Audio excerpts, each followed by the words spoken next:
This is They Create Worlds, episode 61. Game. Carmen Sandiego. If anybody wants to find me, I'll be in the last place you would look. In a place where people used to be, a land that's called reality. You'll find me there.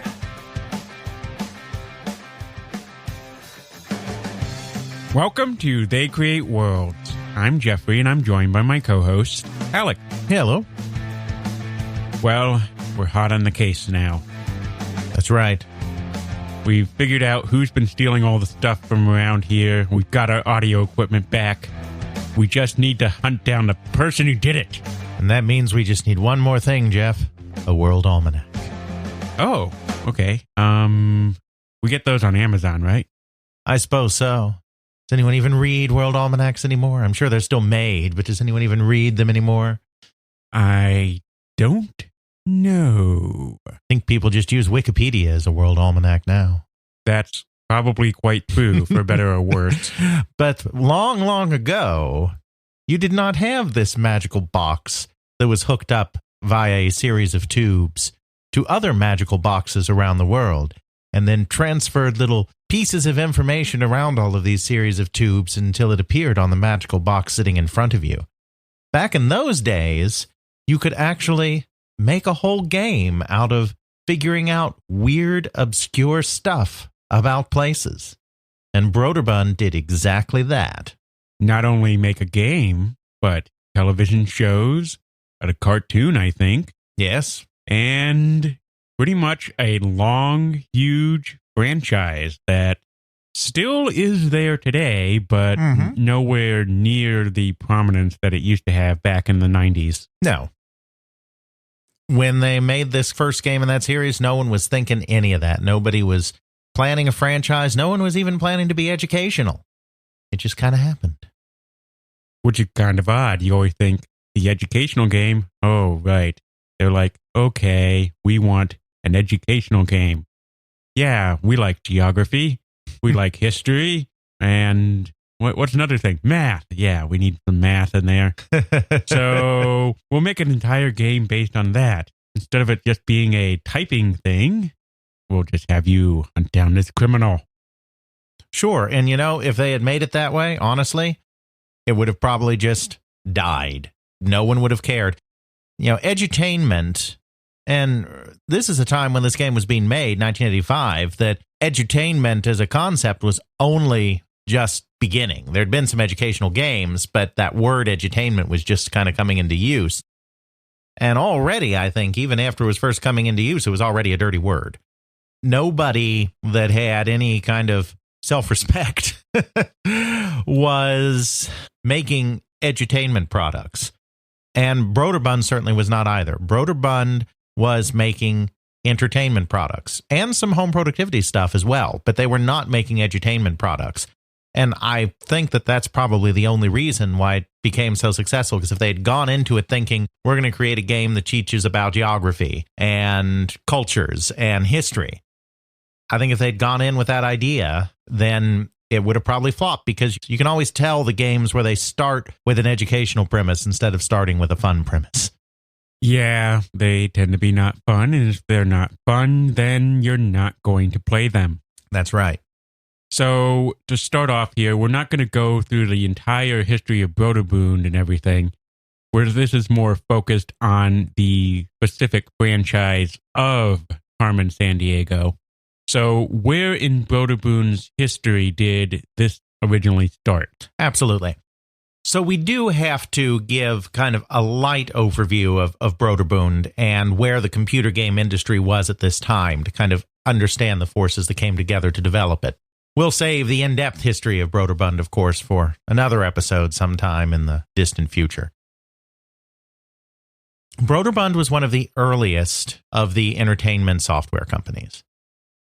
It was founded by two brothers, and it really, more than any other company in the business, it was really a family company. I mean, Sierra was established by a husband and wife team. So in that sense, it was a family company. And then the owner's brother also was part of the company, but it was never a family company. Ken Williams, as we discussed in our Sierra episodes, was a guy that was all about making money. He was ambitious. It was a vehicle to make money. It just happened to be founded by family members. Broderbund was different. It really was different. The brothers who founded the company, their father had been a minister in the Midwest. So they were very religious people, but compassionate religious, friendly religious, not some Bible thumping, damnation and hellfire everywhere. Everyone's a sinner, blah, blah, blah, blah, blah. Right. It wasn't like that. They were really, and are, they're still alive. I shouldn't speak of them in the past tense. They are just really decent, kind, humble, Midwestern, spiritual people. That's who they are. And everyone who's worked with them that I've ever seen an interview with has commented on just how decent the Carlston brothers were, Doug and Gary, and still are. Just fantastic people. Doug was a lawyer that was burnt out on being a lawyer. First, he was a high-priced lawyer in Chicago. He got burnt out on that, so he became a backwoods lawyer in Maine. Still got burnt out on the law and decided that he needed to do something else with his life. He had gotten a Trash 80, TRS-80 computer in order to kind of keep track of some of his legal stuff. Discovered that he liked programming it, and he programmed a few simple games. Now, Doug Carlston is not a creative force in the way that, say, Ken Williams was at Sierra in its early days. Doug Carlston did program the first couple of games that Broderbund did, but he very quickly ceded that role to people who were far more adept than he was. But he created these kind of first couple of games in the backwoods of Maine, and then kind of when he was at a loss of what to do, he decided to make a cross-country trek to see his brother Gary, who was in Oregon. Gary had kind of flitted from thing to thing. He had majored in Scandinavian literature, I think, or Scandinavian studies. He had been involved in a couple of business ventures. He took a couple of years off to go to Sweden and coached a girls' Swedish basketball team or a women's Swedish basketball team to a national championship, just because why not? You might say that that be considered just about any hetero male's dream job, going over and having a bunch of Swedish athletes that you're coaching every day. I don't know. He had been doing some other things. He'd been working for March of Dimes in Oregon, Eugene, Oregon, and he was kind of burned out on that. He was looking for something new. So everyone was looking for something new.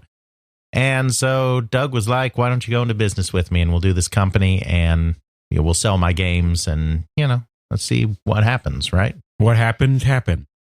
So we won't go into the whole story of kind of the ups and downs of the first couple of years of Broderbund because that's a different episode. But they started selling some games. They weren't terribly successful in the beginning. They got a Japanese connect and got some really good Japanese games that were ports of arcade games. Then they started doing a little better with that. Then they got, a few more games from local American talent, and they finally got enough games, that they had a few big hits. They had the Alien Rain, which was I think, Galaxian clone, and it was a big hit. And they had Choplifter, which was a Defender-style game, but it was a huge hit. In 1983, they had Load Runner, and that was a even bigger hit. They slowly kind of built up this series of hits. They eventually moved out of Oregon because it was hard to ship from Oregon. There was too much fogs, which would often delay shipping. So they moved down to California after a year or two. So they were another one of these California-based companies. It was a period of time when the computer game industry was very much family. So Broderbund was family. Even the name Broderbund, it's a made-up word in the sense that the way they spelled it was unique to them, but it was basically derived from an Afrikaans word meaning brotherhood. Because Doug Carlston, these people did all sorts of things before they did this company. Doug Carlston had taught language in Botswana for a while. Really? In the 60s, I think. They did all these things, coaching Swedish basketball teams, teaching language in Africa. Really diverse people. Exactly. So the name essentially meant brotherhood, even though, like I said, the exact way that they spelled it was a made-up word. It essentially meant brotherhood. Their sister joined the company about a year or so in, Kathy Carlston. She was kind of burnt out on her job in the fashion world, so she came to do administration and marketing and help out with that kind of thing. They were really a brotherhood, and the industry was really a brotherhood.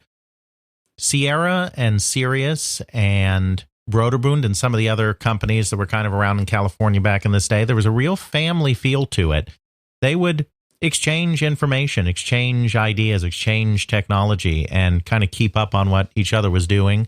There's this very famous whitewater rafting trip where a bunch of the people from all of these companies just got together and went whitewater rafting together. And I believe the Carlstons were a big part of organizing that trip. I think they're the ones that organized it. So they were family. They saw the larger industry as family.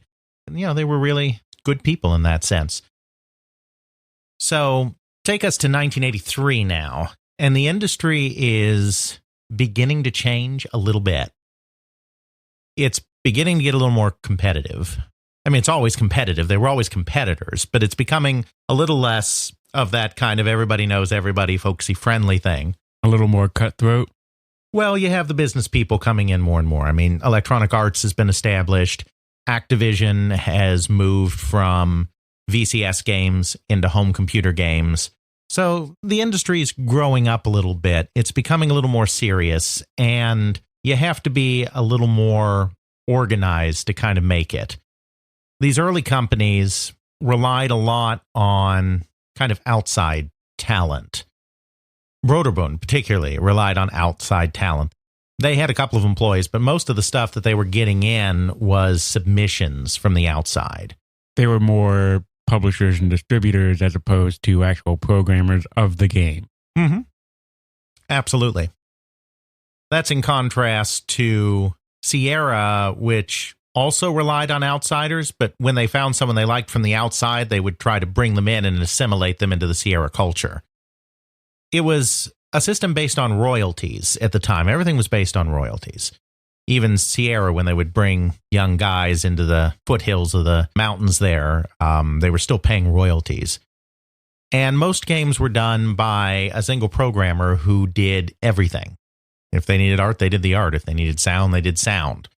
Electronic Arts obviously operated somewhat in the same way, in the sense that they had outside artists. They didn't have the artistic talent or the programming talent as people within the company. But at this point, with it becoming more competitive, it's clear that you need a little more support infrastructure for that. I mean, in Electronic Arts' case, they did this with their artist workstations and their technical staff that they employed that could help the outside teams they were working with come up with stuff. And Broderbund didn't do anything exactly like that. But Broderbund kind of realized, the Carlstons kind of realized in this period that they needed some in-house talent in order to help the people that were giving them submissions, and in order to port efficiently across systems as well. Because we talked about this before, if you're a big creative guy and you've got all these game ideas, you just want to go on to the next big game idea. You don't want to take the game idea you already did and port it to 5 other computer systems. Right, and back then the computer systems were much more diverse than they are now. Today you have 3 pretty much, Linux, Mac, and Windows. Back then you had Apple, TRS-80, DOS, PC, Apple, Commodore 64. For a while, Texas Instruments was in there. Just a lot of formats. It was a lot of different ways to have computing going on. Exactly. So you needed some people in-house to do that, and you need some people in-house to help with game ideas. Because another thing that Broderbund was really good at is a lot of publishers in those days, especially I think this was true across the pond with the British scene more than it was with the American scene, but still, a lot of publishers in those days that relied on submissions, you would submit them some games and they'd go through them. And if they saw something they liked, they'd sign it. And if they didn't like it, they'd put it in the rubbish heap or whatever. The people at Broderbund would actually give feedback. If you gave them a game and they thought there was potential there, they would write back and they would say, we kind of like your game, but I don't think it'll sell the way it is. Why don't you try doing this, this, and this, and then resubmit it, and we'll see what we can do.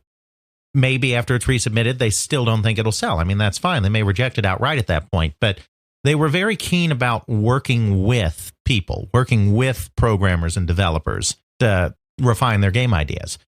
They were very much about supporting their outside developers if they needed it. It wasn't the Electronic Arts model where they had all of this kind of spelled out with lots of technical help. But if somebody needed a space to finish a game, they would give them a space to finish the game, and then they'd have access to the in-house staff that would be there too that could help them out. Jordan Mechner, he wasn't an employee of the company when he did Karateka and Prince of Persia, but he did end up working in the Broderbund offices for a while. They gave him a space to help kind of finish the game up. So it wasn't the same thing as Electronic Arts. Electronic Arts took this a lot further in terms of artist workstations and a producer for your product that's going to be with you every step of the way, and technical teams that are ready to help you out if you need it. It wasn't that formal. But they were a company that really did want to help out and kind of work collaboratively with these people making these outside submissions to make the games better. That makes sense. So who was the person that actually submitted the idea that became Carmen Sandiego? So it was actually in-house people. That's why we're kind of building up this idea that in 1983, Broderbund is starting to bring talent in-house, not necessarily to create games, but to help enhance the outside submissions. They bring in some programmers, for instance, and one of the programmers they bring in is a guy named Dane Bigham. Dane Bigham was blown away by Choplifter, the game Choplifter, which was released by Broderbund, created by a guy named Dan Gorlin. And that is what kind of made him decide that he should really get in on this whole video game thing. And he ended up interviewing with Broderbund and getting a job as a programmer. His primary job was to port games from other systems, because again, they're not really hiring inside talent. So you've got Dane Bigham there that's been brought in for this porting. In 1983, they also hire another guy named Lauren Elliott. And the interesting thing about Elliott is they brought him in specifically to be a designer, which was just not the way things were. We've established before that designers, as far as video games, let alone the PC era, they didn't exist. A designer for a game didn't exist. You had the programmer who designed everything. You didn't have someone who just, hey, I got this idea, I got this vision. Hey, coder, let's make this happen. And I'm just sort of overseeing the design of everything. Mm-hmm. Right. He wasn't brought in to be a designer in the sense that a Shigeru Miyamoto was a designer. Somebody without technical expertise who calls all the shots and then has programmers to do his bidding. He was brought in because Broderbund felt like their people that they were working with were kind of starting to run out of ideas. As we talked about even as recently as our Williams episode, it's actually a rare combination to have a programmer that is also a very good designer. It happens. Eugene Jarvis was our example in Williams. But just like when Williams decided they needed to bring in John Newcomer because they were running out of ideas, their programmers didn't really have ideas anymore. The Carlstons brought in Lauren Elliott because they wanted someone who could help work with the programmers who were still the stars. The programmers were still the people making royalties on the games that shipped. The programmer was still the guy ultimately responsible for the game that came out. But they wanted to have somebody that could help the programmers shape designs. And so that's where Lauren Elliott came in. He was hired into the company. They also wanted to have some support when it came to graphics and artistry as well. So they also brought in, at about the same time, an animator named Gene Portwood. Portwood was much older than the rest of these guys. He had been a Disney animator in the 50s. He had worked on Sleeping Beauty. He had a lot of technical chops as far as animation goes. Mm-hmm. Now, Disney went through a very hard time during the Sleeping Beauty era because that movie was so expensive. I mean, Disney animation really almost closed down at the end of the 50s, beginning of the 60s. 101 Dalmatians, which was a lot more simply animated overall compared to Sleeping Beauty, which had come out just 2 or 3 years before, kind of saved the company because they were able to do that one relatively cheaply, and it was a big hit. That's a bit of a tangent. Because Disney was kind of struggling in that period, Gene Portwood ended up getting away from the whole Disney animation thing, which is why he ended up working for Broderbund, ended up in the 80s being available to do that. Lauren Elliott and Gene Portwood were both very creative guys. They were practical jokers. They liked the same kind of pop culture stuff, comic books and animation and all of that.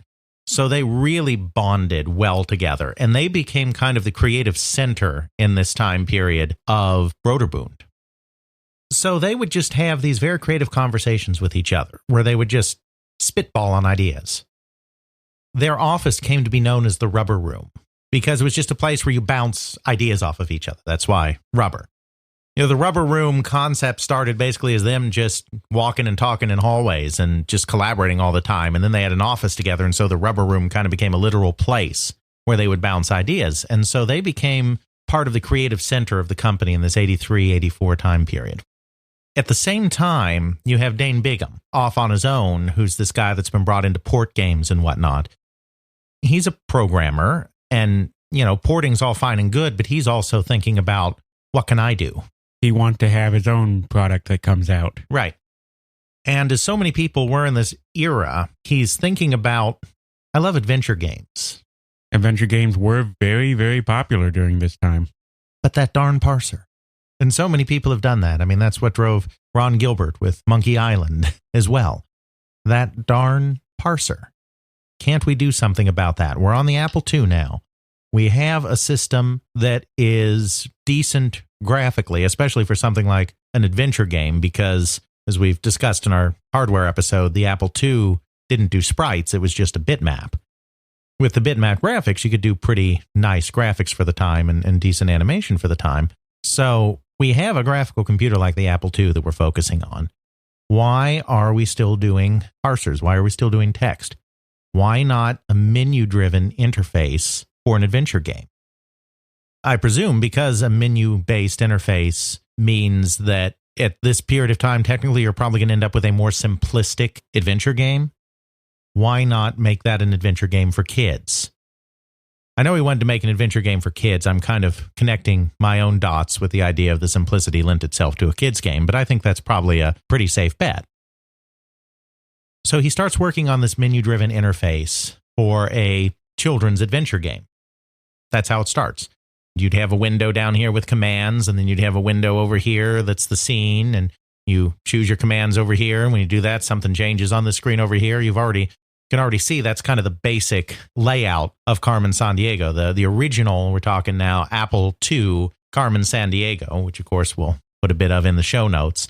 You have kind of this big window that shows the scene, this other window that's got a summary of things, this window that shows you where you can go, this window that has commands in it that you can select from. I may have already put in two more windows than there are, I don't know. But the point is, it's a menu-driven adventure game system where you have various graphical windows on the screen where if you choose something here, something may happen over there, etc. Makes sense. Mm-hmm. So he's got this, and he takes it to the Rubber Room. The idea place. Exactly, to flesh out what this game is going to be. So that's when Lauren Elliott and Gene Portwood get involved. Now, there's a little bit of contradiction, unfortunately. It seems like there often is in video game history. 3 people, 20 stories, right? That's a lot of permutations. Yes. Oh, I just mean you get 3 people in and they tell 20 different stories about what happened. Well, yes. Yeah. You have each individual viewpoint, plus the story may change as time progresses. Right. So there's a little bit of confusion as to what happened next. Dane Bigham, he talked to David Craddock recently in his book on Apple II games. Dane says that, certainly he went there and he brainstormed with them. But the game that he talks about is a cops and robbers game. All along, his idea was some kind of cops and robbers game. It's not what we have yet. There's not this geography element to it. There's not this world travel element to it yet. He had this idea of a cops and robbers game all along, where these robbers are stealing items, at first 2 at a time, then he simplified it down to 1 at a time, and you're trying to track them down, keep track of where they are and track them down. So that's the game that he says was being spitballed with Elliott and Portwood during this time period. Elliott, and they haven't been interviewed together, so I don't think anyone's ever asked the two of them to corroborate their stories. Elliott, in an interview that he gave, that's reproduced in a case study that was done on the making of the game at Stanford, talks about how they started out with this idea that involved Henry VIII. It was called the Six Crowns of Henry VIII, and you were trying to track down these crowns, I think actually in Tudor times, actually when Henry VIII was alive. It was like set in Tudor England, is the sense that I get. It doesn't sound like the two of them are talking about the same thing.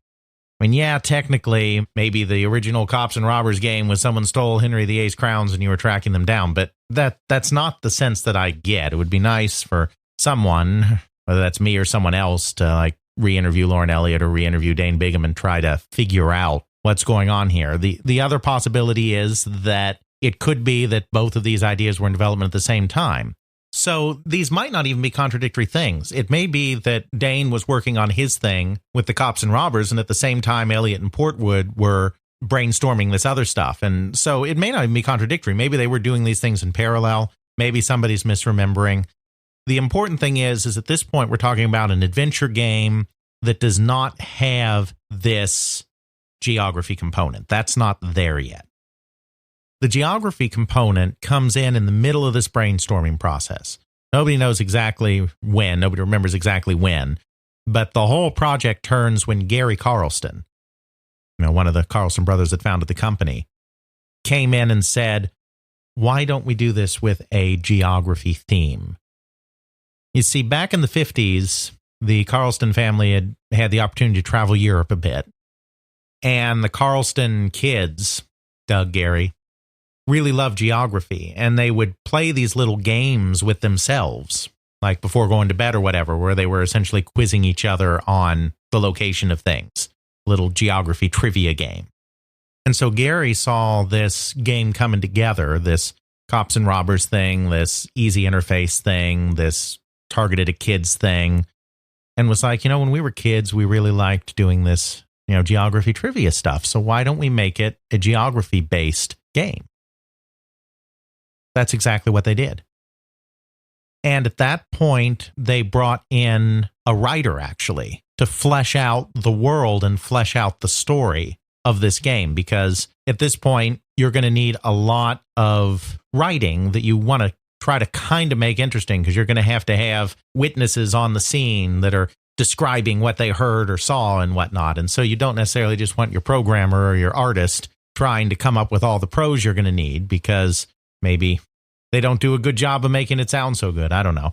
But well, you need someone who has a narrative bent to them in order to come up with, how am I going to make it so that this is a believable crime scene? This is a believable witness.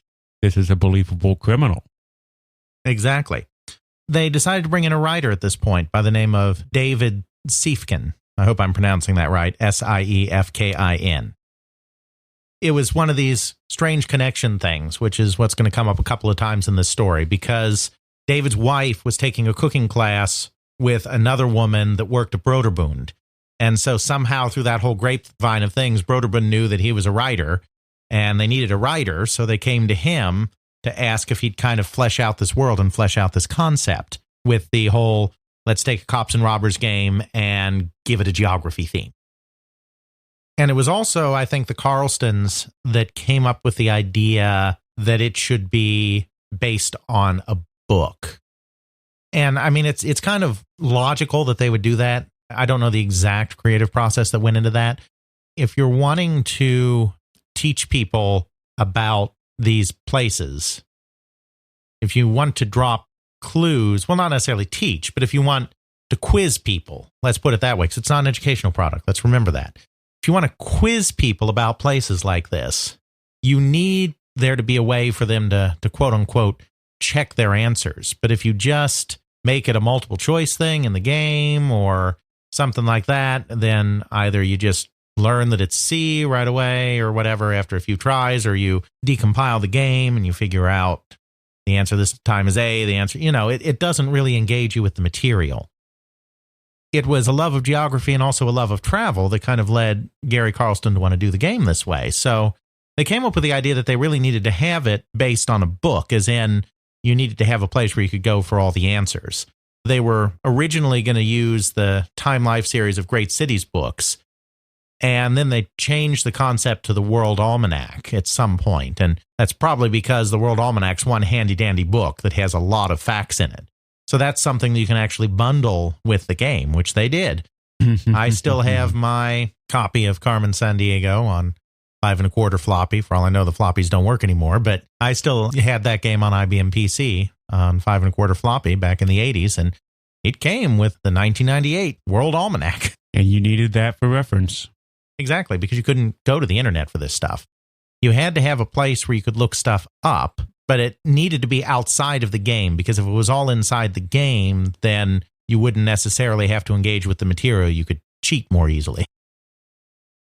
Siefken was really drawn to this because he himself was also a world traveler. He had gone on a 9-month trip around the world, and he liked the idea of learning about cultures and learning about other places. And he wanted to inspire kids to maybe want to have those experiences too. Again, it's still not an educational game. It's a game. This is something that is purely meant for fun and enjoyment. Maybe some people would consider the Carlstons weird that they thought quizzing each other on geography back in the day was fun when they were kids. Sounds fun to me, but then I'm that kind of guy. Yes. But that may just scream education to most people. But this was actually a pleasurable activity that the Carlstons did. And so he was looking for a fun thing that could be tied into this game. It was not an educational thing. And same with Siefken.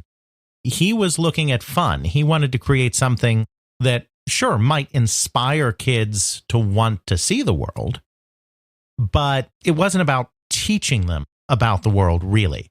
I mean, you learn accidentally by playing the game, but they didn't come at it from the perspective of, we are going to teach you these facts about these countries.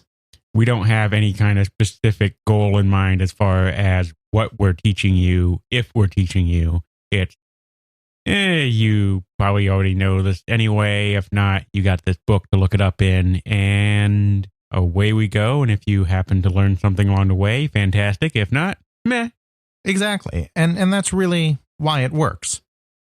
So he came up with the format of it. He's the one that developed these ideas, maybe cops and robbers, maybe geography, maybe menu-driven interface, which Dane Bigham had created. He's the one that took all these ideas that came from Bigham, Elliott, Portwood, Gary Carlston, etc., and distilled them into kind of what the format of the game would be. I'm sure he continued to interface with the others as well in some of this. I don't know that he deserves all the credit, but he kind of came up with this idea that you would start in one location somewhere in the world, you'd get a clue, and then you would interpret that clue to go someplace else. There would only be a certain number of places you could go from where you were, so if you ended up making the wrong choice, you could go back and try going another, you didn't just have the whole world in front of you. They tried to funnel people a little bit, but you were on a time limit. So if you got it wrong too many times, you would lose the case. You were allowed to backtrack and try again. It was made for kids, so it was made to be very forgiving. It wasn't a Sierra death around every corner kind of game. But eventually, if you took too long, if you took too many wrong steps and had to keep backtracking, you'd run out of time. That was the kind of constraint. You'd visit places in this one location, get some clues, look them up in the almanac. It might say, I saw this strange guy and I saw he was converting all of his money into this currency. So it's like, aha, so where the place he's going next is the country that has this currency. So you only have a certain number of places you can go, so you don't have to check the whole almanac. Let's say you have 3 countries you can leave to from where you are now. So then you would go to the World Almanac entries of those 3 countries and see which one has the currency that the person is changing their money into. And that gives you the clue of where he went next. And so then you go there and you follow his trail there. You find a witness and get another clue and so on. And some of the clues are easier. Some of the clues are harder. Some of the places are more common places that even kids might know something about, like London or Paris. And some of them are more obscure places, like random places in Africa. You would kind of, through this trial and error, figure out where the person is going and keep up with them. Oftentimes, in the various games, you would also have to do certain other things on the side, like identifying the suspect. So you didn't just get clues about where they might go next, but they may say that the mysterious person with blue eyes was changing his currency, and so it's like, okay, so he has blue eyes, so that you would put that in your little suspect profile. And then when you had enough distinguishing features, it would tell you which criminal you were going after, because you actually had to both find the criminal and have a warrant to arrest the criminal. And you got the warrant by figuring out distinguishing features to figure out which member of Carmen's gang did the crime. And then you tracked them down by following the clues around the world. That was the gameplay of Where in the World is Carmen Sandiego. They didn't know at the time that Carmen Sandiego was going to be the one. They brainstormed a lot of ideas for names, and they had various Broderbund staff pose for pictures to represent these cast of criminals. They weren't necessarily looking for a lead criminal when they were in the process of developing this game, but for whatever reason, the concept of Carmen Sandiego, that particular criminal, which was just one of many that they created for the game, kind of resonated. And so they decided to make her kind of the leader, the head bad guy of this criminal syndicate. And so you would arrest lesser members of the gang, and then eventually kind of the quote unquote end point of a particular game, a series of cases, would be when you actually arrest Carmen herself. And she's very distinctive with the red coat and red hat. Exactly. The name came from Siefken. He wanted someone that seemed a little exotic. Now, remember, at this time, she's not the villain. She's just a villain. But he wanted an exotic and interesting name for this particular character. He took it from the singer Carmen Miranda, and he had a friend that had a St. Bernard dog named Carmen. So he took that name Carmen from those. And I guess just the fact that Carmen Sandiego just sounded kind of exotic and mysterious is the reason why the other Broderbund designers kind of latched onto her to be a central character.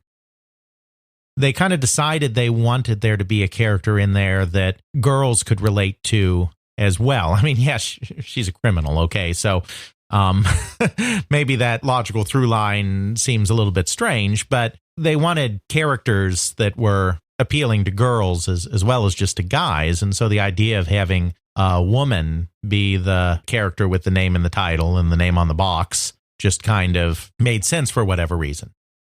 That's about all the insight from the people I've seen interviews with that I have on why Carmen Sandiego. But she was basically just one of several characters that Siefken came up with, and then the game designers picked her to be the lead star because Siefken was just writing the script, kind of the flow, but it was Portwood and Elliott that were really defining how the game would look, feel, advance, etc.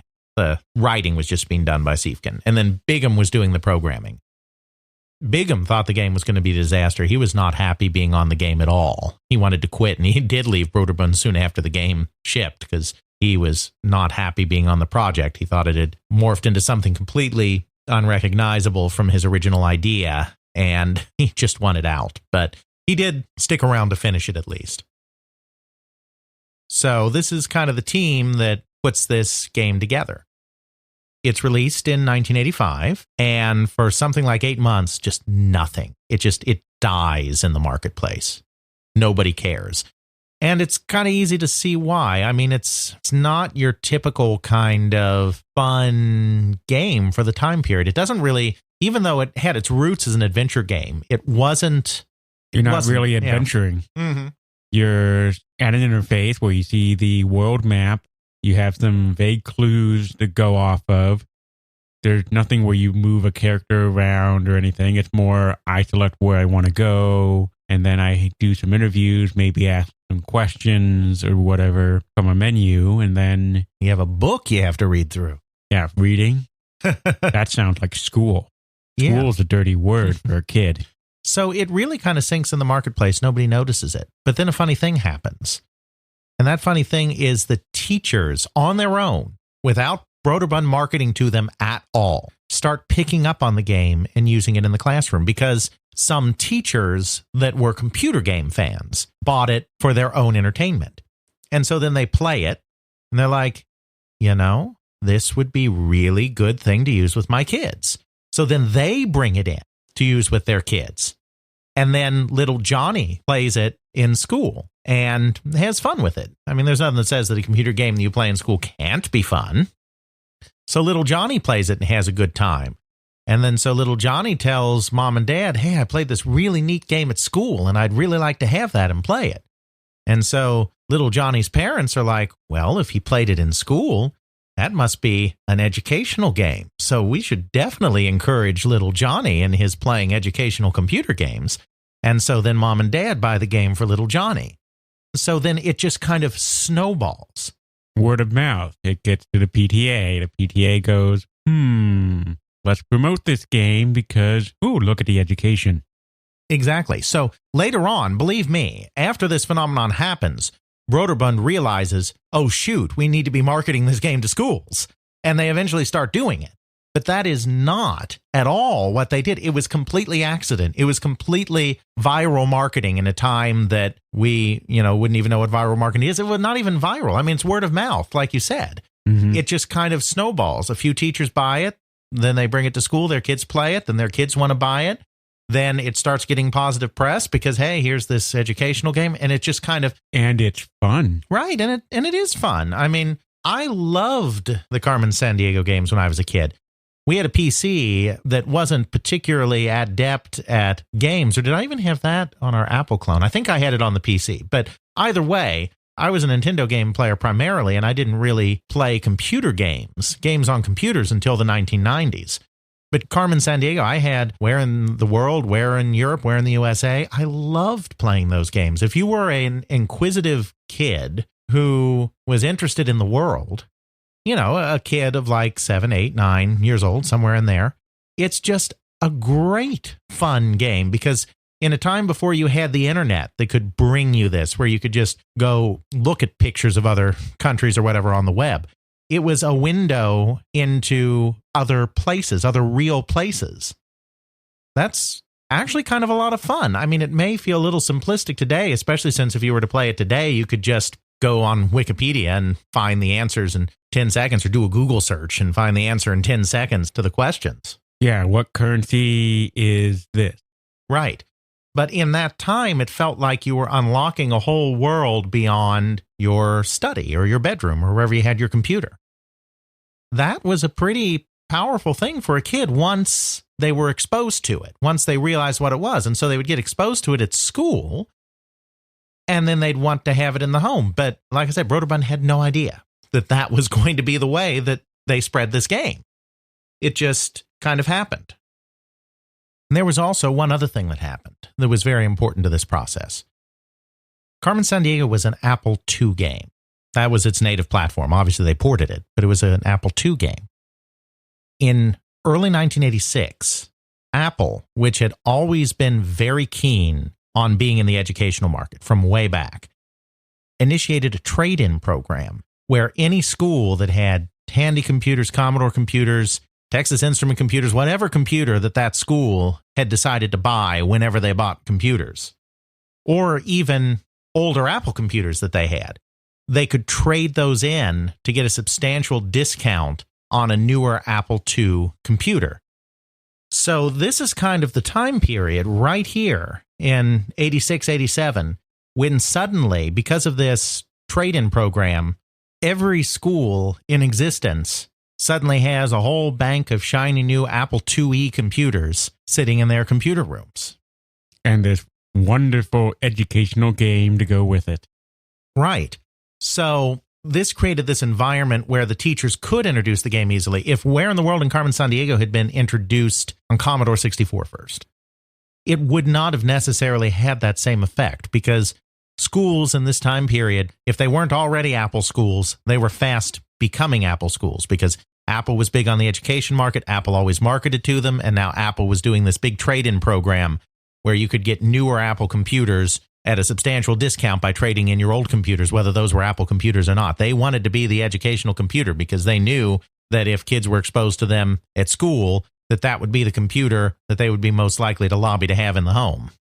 I mean, you remember those days. I mean, I do. If you had a computer lab in your school, it had Apple IIe computers. Yes, it did. And it would have Apple II computers way past the life of Apple II computers. Exactly, because Apple made it so easy to purchase them. It's a big investment for a school to suddenly replace all of their computers. So schools did obviously slowly do it. They slowly started moving towards getting modern PCs when we got to the PC era. But that was a major investment, and Apple just made it so easy to buy Apple II computers. Right. And we're talking about a lot of money here. We think computers these days cost a lot. In the past, it was very true that computers cost significantly more for significantly less capabilities and power. When you're spending a high-end gaming system now for anywhere from $1,000 to $1,500 for a moderately high-end gaming system, you spend that for just one Apple II. Mm-hmm. Maybe more, especially if you want the accessories that go with it. So with all of the support from the school and a retargeting of their marketing towards schools, they actually did start creating packages of the game and its sequels for schools, specifically marketed there. With all of that together, by 1989, they'd sold 1 million units. Which is insane for a PC. It is. Back in that time. Now, that's over the course of 4 years, but that just goes to show that they had an evergreen franchise here, something that is not going to be your typical game where you sell most of what you're going to sell in the first 2 or 3 months. Maybe you make a little more of it on the back end with a budget release, but then you're pretty much done. The game's forgotten. You might still find it in the store, but it's not really driving sales. Back catalog sales are not that large. No, this is an evergreen product where it's just going to keep selling year after year after year. And that became their strategy with not just Carmen Sandiego, but also with Print Shop, which was exploding in popularity at the same time. Broderbund kind of refocused its activities around generating evergreen franchises that they could update with sequels and more advanced versions and whatnot, and just keep the money rolling in because it has a certain timeless quality. In Print Shop's case, because everyone needs clip art in this time period, and it's, again, pre-internet. You can't just go find public domain clip art online and then throw it into a program, And then in the case of Carmen Sandiego, because education is always a thing, and you're always getting new students into the schools, so every few years you've refreshed your audience for the game. Now, that means you have to keep it refreshed, and they did that. They very quickly created a sequel, Where in the USA is Carmen Sandiego. Then they did Where in Europe. They did Where in Time. They did all of these sequels. They even were looking to take it into even crazier places. They were planning to not just have a Where in the USA, but they were going to do different versions for all 50 states, presumably that they could market primarily to schools in each of the 50 states. So they did Where in North Dakota is Carmen Sandiego. Where in Illinois is... Well, no. They actually did Where in North Dakota is Carmen Sandiego. Oh. It was the pilot project for this idea. That didn't do well enough. They didn't create any follow-ons. There are no other state-based Carmen Sandiego games. Apart from North Dakota. Yes. And obviously they didn't keep that one updated and refreshed. It's an idea that they had that didn't work out. But that just shows the depth of crazy they were getting into on this product. By 1989, they've got the hit video game franchise or computer game franchise. But again, that's really all they're thinking of doing with it. Mm-hmm. I mean, that's what it is. They make computer games, and it's a computer game, so they're going to do computer games. And it worked well. We have this everlasting market. Kids like the game because it's entertaining. Parents and teachers like the game because it's educational. And we have new kids coming down the pipeline every year. Right. But then a funny thing happens. The U.S. Department of Education, or some similar department, I forget who exactly, released a report that said that something like 94% of American school children did not even know basic geography. So this threw the educational world into a tizzy. It's terrible numbers. I mean, it was horrific numbers. So WGBH in Boston, which is one of the flagship PBS television stations, wanted to do something about that, wanted to address this problem because, of course, PBS has always been involved in particularly early childhood education with many of its programs, whether that be 321 Contact or Sesame Street or Mr. Rogers' Neighborhood or whatever PBS is doing for the kids these days. Obviously, my knowledge is based on what they were doing in the 80s, early 80s. Yeah, and I'm not over at my nephews enough in order to know what the cool kids are doing these days. And it just so happened that the producer at WGBH that was responsible for creating the response to this or whatever knew Gary Carlston. There was a personal connection there. And so they knew about Carmen Sandiego, and they knew someone they could contact about Carmen Sandiego.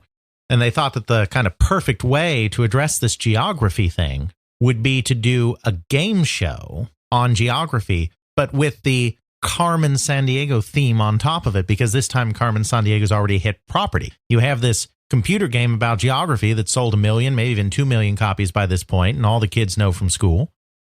It just makes sense if you're going to do a geography program that you'd harness that. And so through this personal connection, they do the deal to do the game show, which is the big, I think, probably the more famous.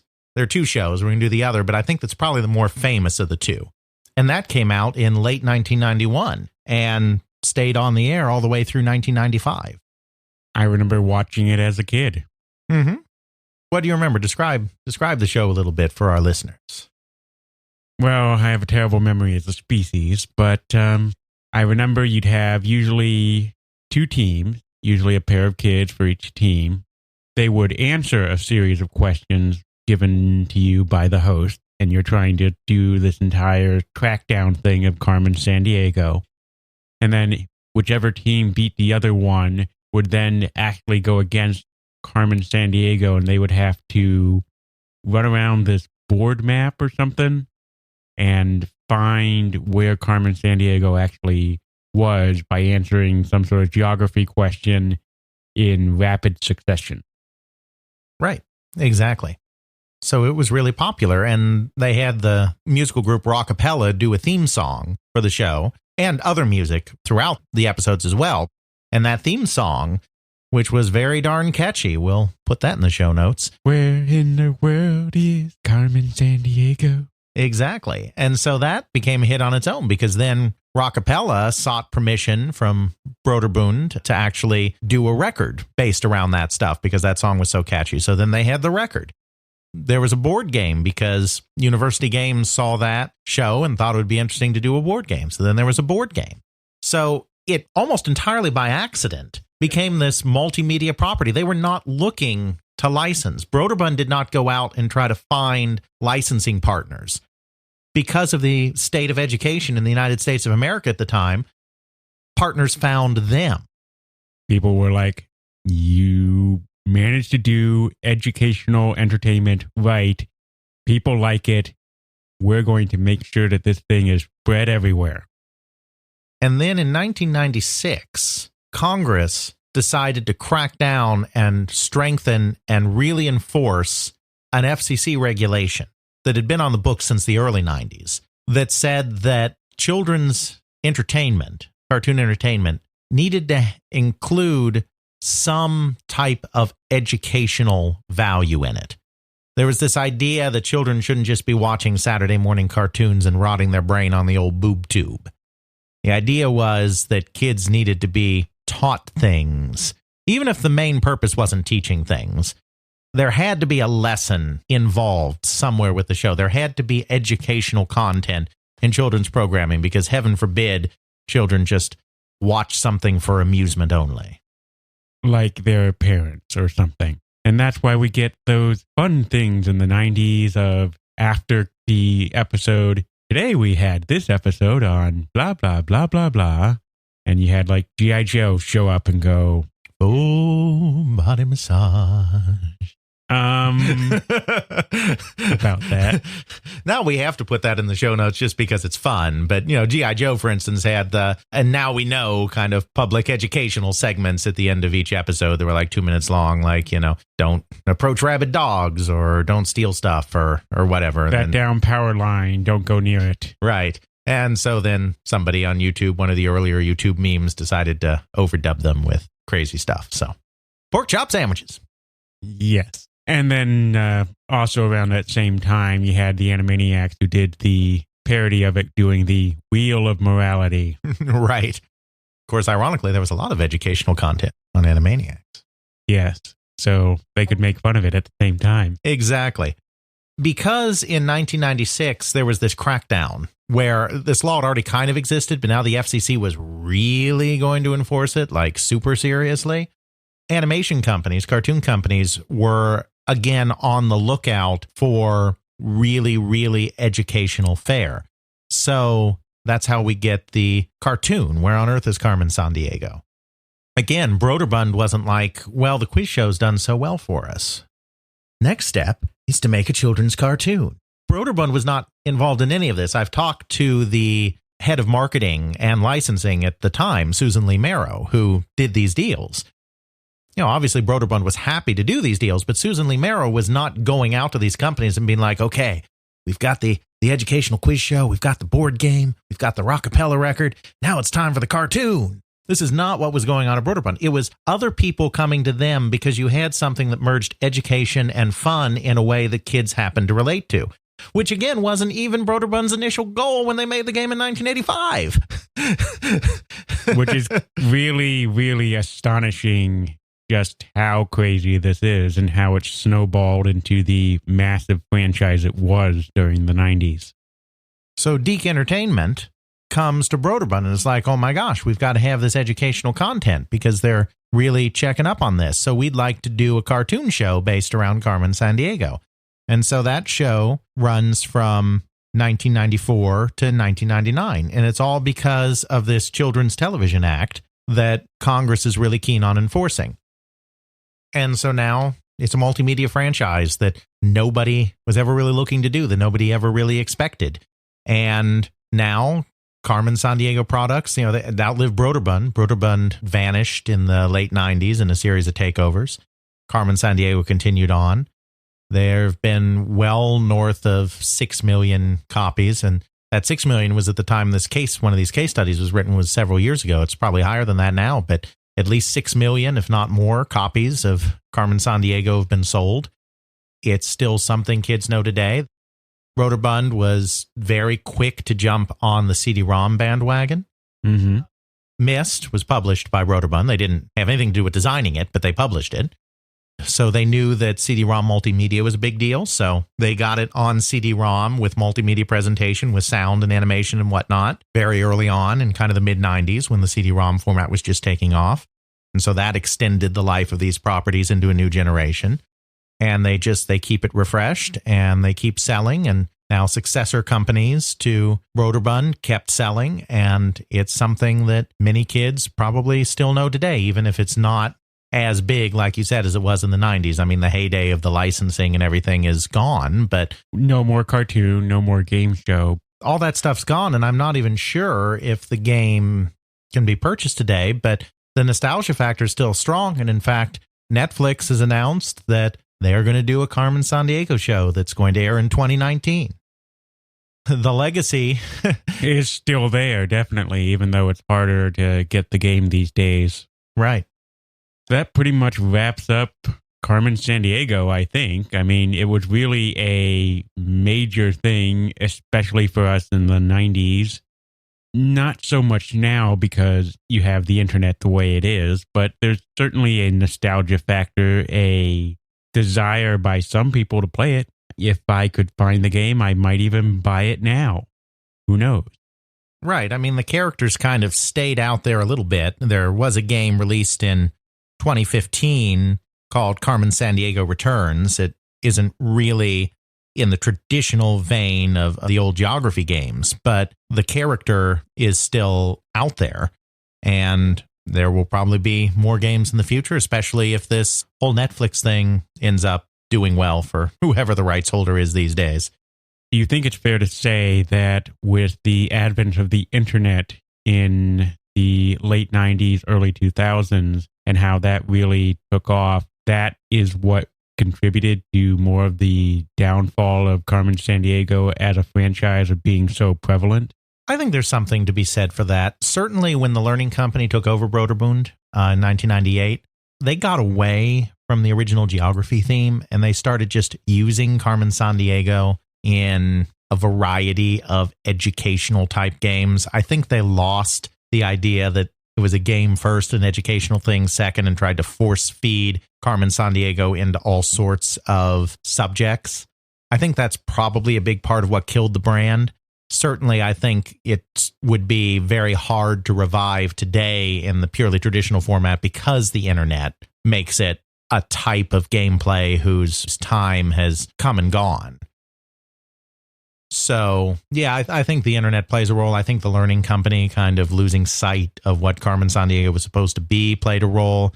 I think the fact that no matter how good or how timeless a concept feels after 15, 20 years, it's hard to be original and maintain it, even when you always have that evergreen new kids coming up in education kind of thing going on. But obviously the character herself still has some power, which is why we're, as we said, going to see this Netflix series. So it'll be interesting to see what happens. I think Carmen Sandiego could make a comeback if this Netflix series does well. It's really up to whether Carmen Sandiego can be adapted to the needs of a modern educational environment, because I think it's fair to say that the original concept that was invented all the way back in 1985 is not necessarily quite as good a fit today in this wired world that we live in. All right. I guess that just leaves what do we delve into next time? Well, a few months back, because of the way we record these things, it can sometimes take a while to respond to what we see out in the real world. But a few months back, we got a request from a listener. Yeah, one of our listeners on Twitter, @mymac, suggested us taking a look at some of the interesting lawsuits that are out there, and actually sent us a link to an article that enumerated about 11 of them, I think. Right. We may mix and match. We may do the ones that are there, or we may choose a couple more to supplement or take a couple out, but it would definitely be an interesting topic. We talked about the Magnavox Odyssey litigation. We gave that its whole episode because that's its whole round of crazy. But there are definitely several other video game court cases that are probably too small to sustain a whole episode by themselves. Not interesting enough to talk about for a whole episode, but we can string these together, maybe from that article, maybe from elsewhere, and kind of just take a look at some of the big legal events in the history of the video game industry.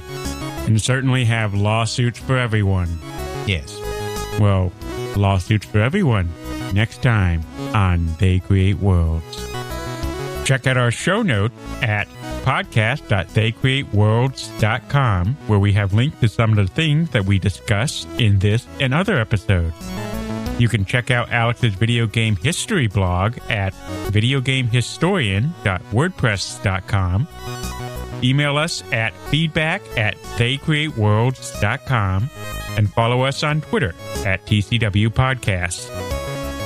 Intro music is Airplane Mode by Josh Woodward, found at joshwoodward.com/song/airplane mode, used under a Creative Commons Attribution License. Outro music is Bacterial Love by Rolla Music, found at freemusicarchive.org, used under a Creative Commons Attribution License.